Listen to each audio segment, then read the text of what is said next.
Сәлем достар, алдыңғы видеомызда біз Facebook'тың алгоритмі жайлы әңгімелескен болатынбыз. Бүгінгі видеомыз Facebook'тың таргетингіне айналады, яғни таргетингтік жарнамаға.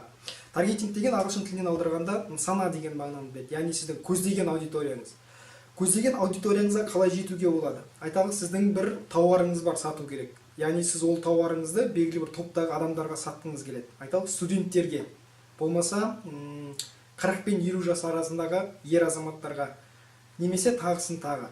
Оған қоса белгілі бір аумақта Қазақстан бойынша, мысалы, немесе Астана қаласын ғана бойынша алғыңыз келеді, немесе Алматы қаласында, немесе Алматы мен Астана қаласында, және тағы да басқа көптеген мүмкіндіктерді пайдалана отырып, Facebook'тың жарнамалық кабинетіне сіз таргетингтік жарнаманы қоса аласыз.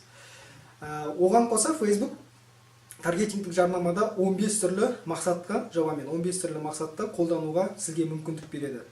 Осыларды қолдану арқылы сіз өзіңіздің тауарыңызды нағыз көздеген аудиторияңызға жеткізе аласыз.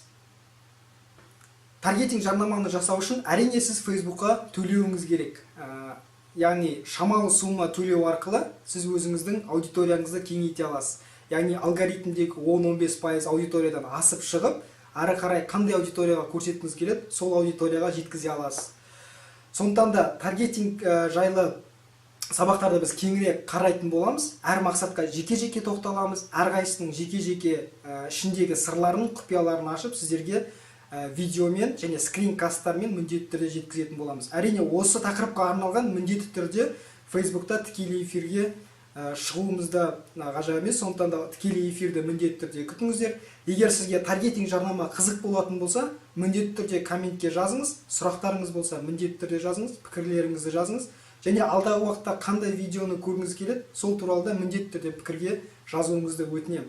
Менің барлық контактілерім осы видеоның сипаттамасында, сондықтан да сіздердің жауаптарыңызды, пікірлеріңізді, сын ескертпелеріңізді күтемін. Келесі видеода көріскенше.